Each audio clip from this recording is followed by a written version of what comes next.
editor de los doctorados, un crédito que está ayudando con toda la publicación de los libros de la profesión. Es miembro del departamento de historia porque está jubilado y gracias a su jubilación vamos a tener libros, pero si no, no existirían los libros.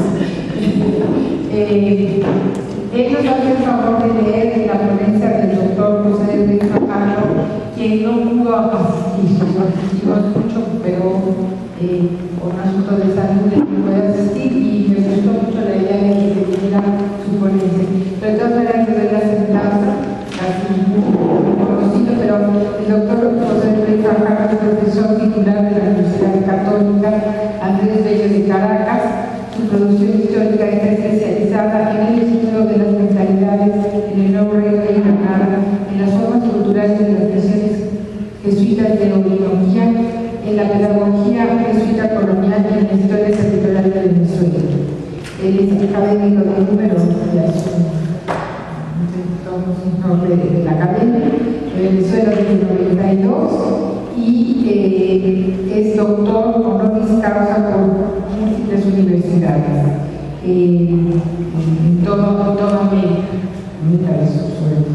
Y bueno, todos lo conocen, tiene una multitud de producción textual y sigue trabajando, tiene años de trabajo y sigue trabajando actualmente.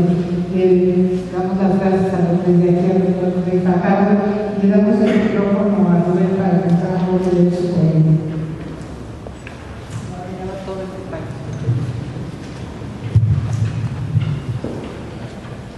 Bien, la ponencia sobre el papel de las bibliotecas jesuíticas en el Nuevo Reino de Granada. El marco espacial. La provincia del Nuevo Reino de Granada se extendía desde el Pacífico al Atlántico. Su frontera norte corría desde Panamá. No se te oye, que no se te oye. No se oye. A ver,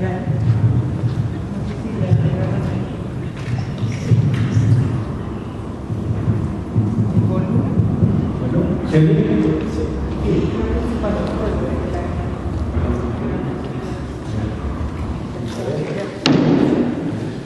Bueno, parece que ya. Bueno, empiezo. El marco espacial. La provincia del Nuevo Reino de Granada se extendía desde el Pacífico al Atlántico. Su frontera norte corría desde Panamá hasta las islas del Caribe hispano y por el sur era el río Amazonas. En términos modernos comprendía las repúblicas de Colombia, Venezuela y República Dominicana y hasta 1696 el Ecuador. La capital fue siempre Santa Fe de Bogotá. El marco histórico.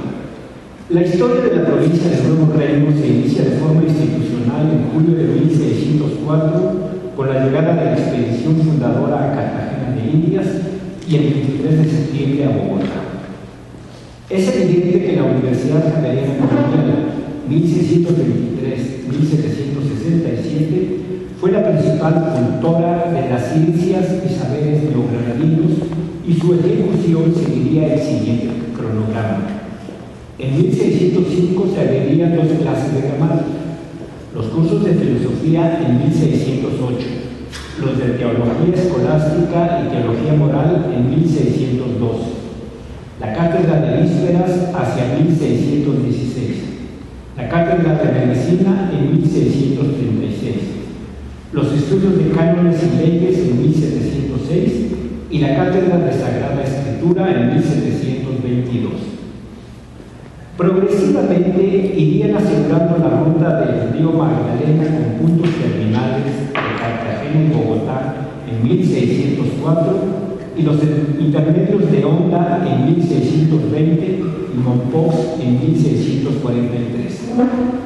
También abrirían hacia el oriente dos rutas estratégicas: la búsqueda de territorio venezolano y el insular de Santo Domingo con la apertura de Tunja en 1611, Pamplona en 1625 y Mérida en 1628.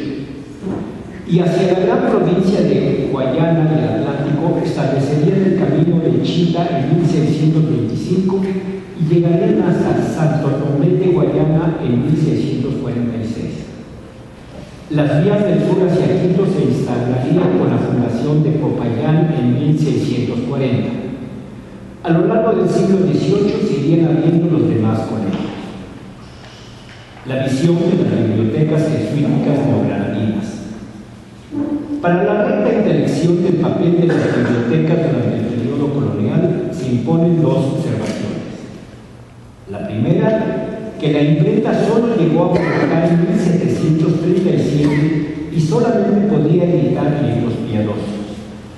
La segunda, la biografía cultural de la provincia de Nuevo Reino hay que analizarla a la luz de la diversidad de mundos culturales y de nacionalidades que enriquecieron los domicilios jesuíticos.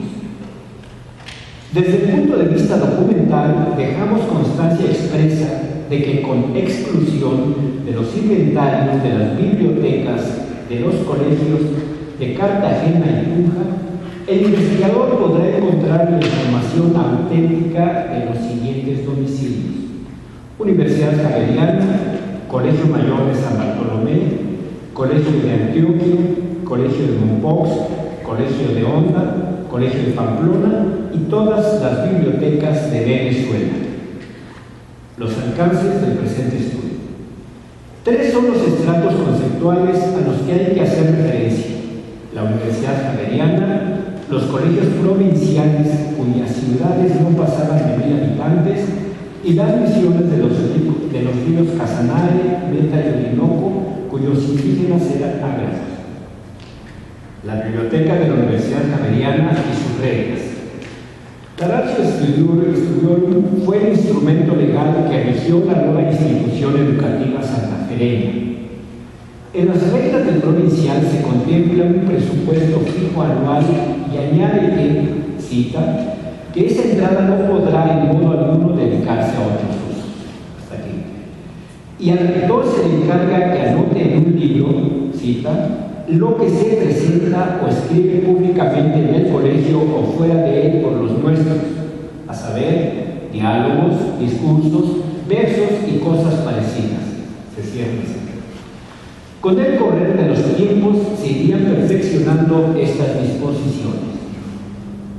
En este sentido es interesante transcribir la síntesis que el Prepósito General de la Compañía de Jesús escribe al visitador Diego Francisco Altamirano el 29 de febrero de 1692. En su texto alude a varias cartas en las que el padre Altamirano, cita, pondera el número grande de libros que desaparecen de nuestros colegios por la facilidad grande que ha habido en prestarlos, en descuido y recobrarlos, y principalmente por el cuidado o prevención que tienen los tentados en la vocación de enviar fuera de casa los libros que les parece con el pretexto de que no tocan el colegio. Termina así. Y a fin de evitar esos abusos, dictamina. Pongo precepto de santa obediencia para que ningún rector ni superior inmediato pueda prestar libro alguno de la librería sin licencia expresa del provincial y notando en una tabla que para este fin se pondrá en la librería el libro que se prestó, a quién se prestó y el día, mes y año en que se prestó, y que lo mira quede anotado en el aposento del padre rector para que sirva de más inmediata memoria para recobrar.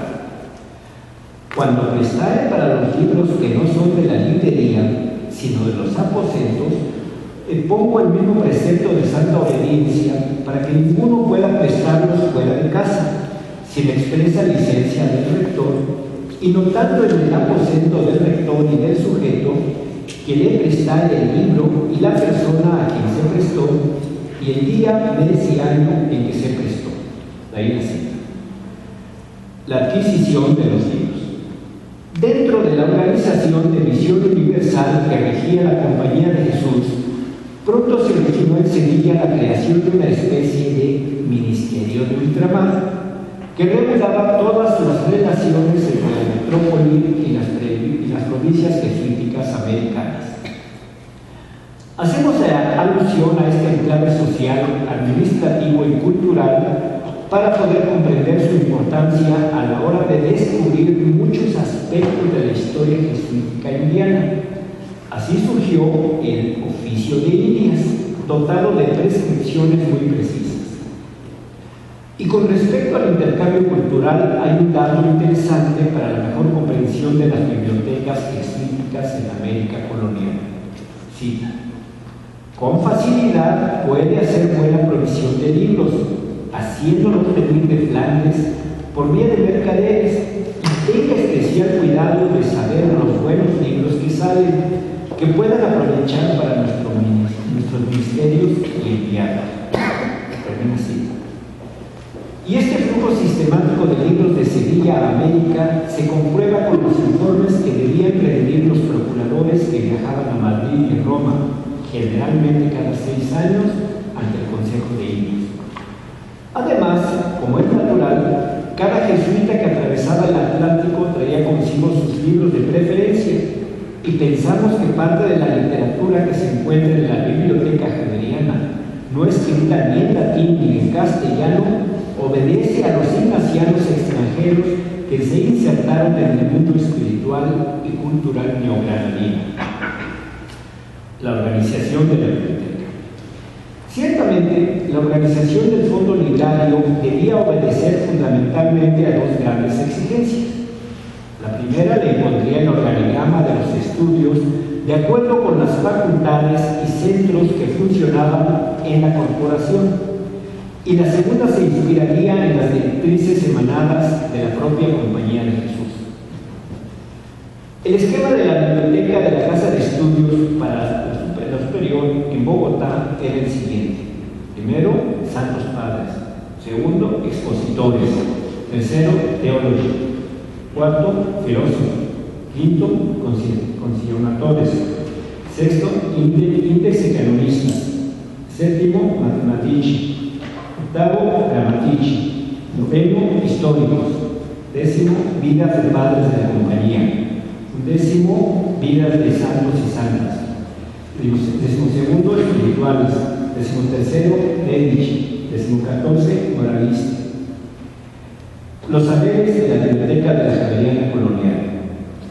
Gracias a los inventarios levantados a raíz de la expulsión de los jesuitas del Imperio Español en 1767, podemos conocer en detalle los saberes de las bibliotecas de la Compañía de Jesús en los territorios neogranadinos a ella encomendados. El inventario de la Universidad Javeriana consta de 2.353 entradas de autores, pero muchas veces cada una de ellas se subdivide en otras muchas, hecho que nos da un total de 3.126 títulos. De acuerdo con el índice de los libros descritos, tendríamos Santos Padres 116, que es el 4.9%; expositores 184, igual a 7.8%; teología 183, son 7.8%; filosofía 74, esto es 3.1%; concionadores 263, igual a 11.2%; canonistas 292, igual a 12.4%; matematici 72, que es 3.1%; gramatici 204, 8.7%; históricos 328, esto es 13.9%; vidas de padres de la Compañía de Jesús 34, 1.4%; vidas de santos y santas 43, que es 1.8%; espirituales 249, es 10.6%; medici 21, es 0.9%; y moraliste 290, igual a 12.3%. Las bibliotecas de los colegios jesuíticos neogranadinos.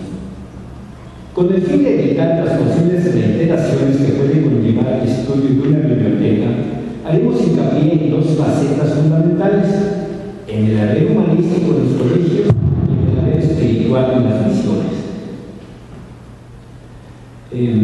Con las anteriores premisas, y para poder comprender y ubicar en sus coordenadas precisas la relación profesor-alumno, es conveniente referirnos a la misión, tareas y estrategias que debían constituir el haber intelectual del docente.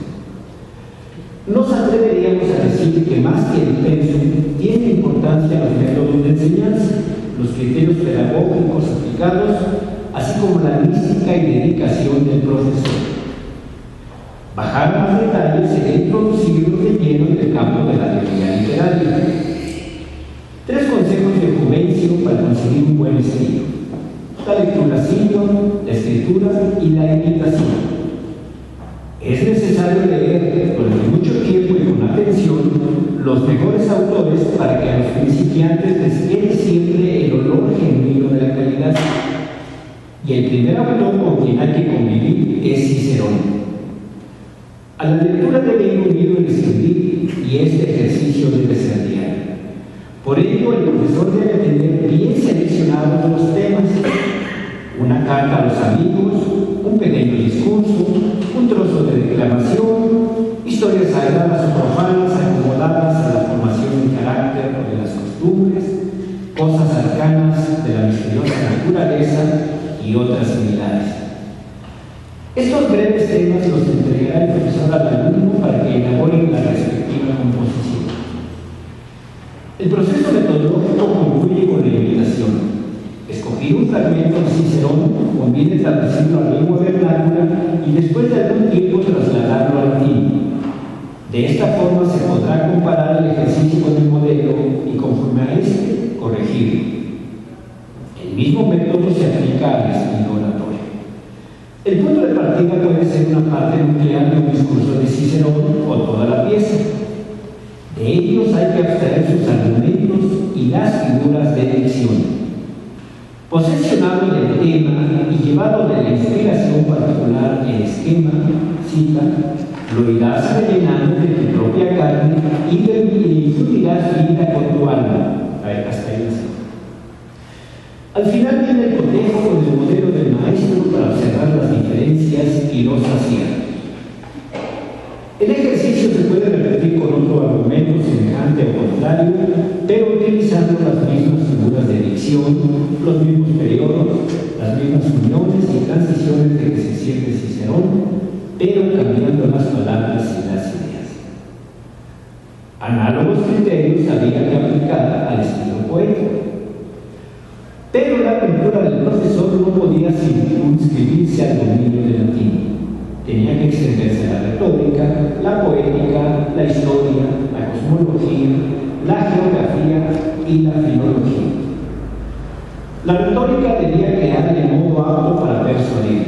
Sí, es moverle al oyente con la palabra de modo que desea hacer algo y a ello aplique todas sus energías, y no tanto porque lo crea verdadero como porque lo juzgue bueno para él mismo. Termina así. Pero el autor subraya 2 observaciones fundamentales. Primera, que la fuerza y modo de persuadir no estriba precisamente en ilustrar el entendimiento, sino en saber manejar los caracteres y mover los afectos de la voluntad. Segunda, las demás ciencias atienden solo a probar y exponer la verdad, mientras que la retórica es, cita, el arte de manejar las voluntades con las palabras, termina cita. Y su norte se dirige a las personas a quienes hay que explicarles la verdad o lo verosímil. De ahí que, según Aristóteles, sea el entimema la argumentación propia del retórico. La historia tiene que sujetarse a la verdad y por ello es, comillas, maestra de la verdad. Hasta ahí. Y los 2 ojos de la historia son la cronología y la geografía. A la polimatia o filología pertenecen varias ciencias propias del hombre culto: la heráldica, la simbólica, la epigráfica, la diplomacia, la numismática y otras similares. También pertenecen a esta ciencia los enigmas y los emblemas, tan utilizados en la literatura escolar jesuítica durante el periodo colonial. Enigma, cita, es una frase o pintura que cubre algo hecho por la naturaleza o por el arte bajo palabras o figuras conocidas y que tienen alguna semejanza y afinidad con lo que ocultan. Termina así. En el emblema la cosa significada pertenece a las costumbres, vale decir, a las virtudes o a los vicios, y admite figuras de todas clases. Las bibliotecas en las misiones de la Orinoco. En definitiva, el libro quiere ser la expresión de las relaciones nuevas entre el hombre, Dios, la naturaleza y el mundo social. Más, aplicar estos conceptos a las regiones que configuraron los llanos de Casanare y Meta durante los siglos XVII y XVIII resulta inalcanzable.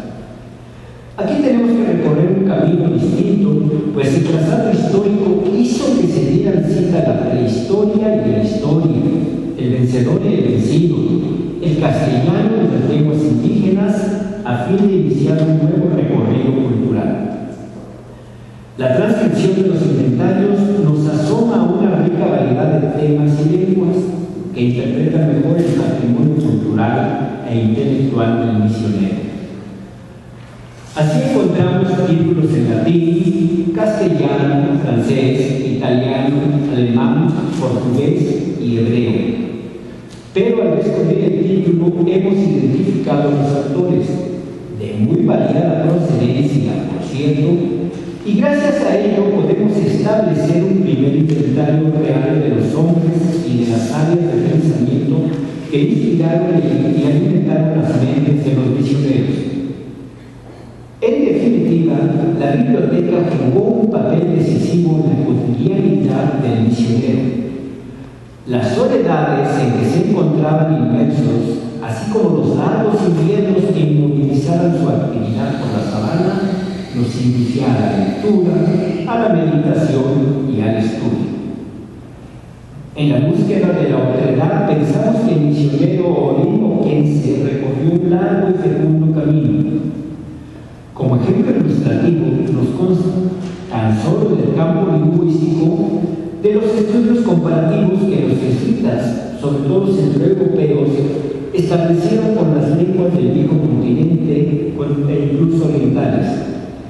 El padre Juan Nepomuceno Burka, 1719-1758, gran conocedor del griego y del hebreo, intentó formular una comparación entre las lenguas sacras, incluido el siríaco y las orinoquenses, pero sin llegar a ningún resultado. Análogos planteamientos establecieron algunos misioneros alemanes tratando de establecer referencias con las lenguas germanas. El jesuita vizcaíno Miguel Placenta, 1719-1755, ensayó el estudio comparativo entre el vasco y el otomano, pero su prematura muerte hizo que el trabajo quedara inconcluso. De igual forma, el historiador italiano de la Orinoco, Felipe Salvador Gili, contrapuso las lenguas areveriana y maquilitare al Caribe. En la formación de la nueva identidad jugó un papel decisivo en la escuela, que la encontramos como siembra de futuro en todas las poblaciones misionales. La escuela es el primer espacio de actuación pública en que se sumerge el niño, porque allí afronta por vez primera el problema de la socialización, que en definitiva es la cita con la sociedad, con los otros, con los extraños, y de esa forma trasciende el cerrado círculo familiar. Pero el plantel educativo abarcaba dos grandes vertientes. Una, la netamente pedagógica, que intentaba la enseñanza de las primeras letras entre los indígenas, y otra que contemplaba la escuela de música, la cual conllevaba la presencia de arpas, flautas, violines, clarines e instrumentos musicales utilizados en las actuaciones del coro. La propensión con la novedad y su inclinación a imitar usos extraños hicieron que se introdujesen sin dificultad y desde el primer momento tanto la escuela de primeras letras como la escuela de música. Y el misionero italiano Felipe Salvador Gili llegará a confesar, cita: y si he de decir libremente principio, ninguna cosa fue jamás llevada a Europa a aquellos lugares que más les agradase, ninguna que imitara mejor como la música. Ahí dice. Munilla aconseja que en la fundación de un pueblo nuevo es muy importante conseguir, cita, un maestro de solfa de otro pueblo antiguo. Ahí dice. Para así entablar la escuela de música. En consecuencia, es preciso aclarar que la escuela de música no era para todos los jóvenes del poblado, sino para los más selectos. Por ello, uno era el maestro de la escuela y otro el maestro de música. En las jóvenes escuelas de do y yogo se enseñaba solamente a leer y escribir y, cita, no son instruidos en otras ciencias, como porque sabida la de leer y escribir, les parece que ya están bastante instruidos y que no tienen necesidad de más. Paralelamente, ejercieron una gran atracción las artes manuales, sobre todo la fragua, los telares, aunque este oficio no parece que gozó de la atención de los orinoquenses, la carpintería, la pintura, etc. Y por parte de los misioneros vino la insistencia en la intensificación y mejoramiento de la agricultura, cita, que conduce al buen estado de las nuevas poblaciones. Hasta ahí. Es indudable que estas escuelas significaron el comienzo de la historia de la alfabetización de la Orinoco. Y gracias al aprendizaje del castellano entraban a formar parte de la ciudadanía del Imperio Español, aunque lugares tan remotos como las selvas del gran río Orinoco tardaron en asomarse a la verdadera cultura occidental. Y como anota Francisco Esteve Barba, gracias al aprendizaje del alfabeto, pudieron los indios americanos, cita, liberar a su memoria de sus tradiciones y escribirlas, con plena posibilidad de hacerlo en el idioma mismo en que habían sido formuladas. Hasta ahí la cita. Concluye el texto. Todo se perdió tras la expulsión de los jesuitas de nuestro gran río en julio de 1760.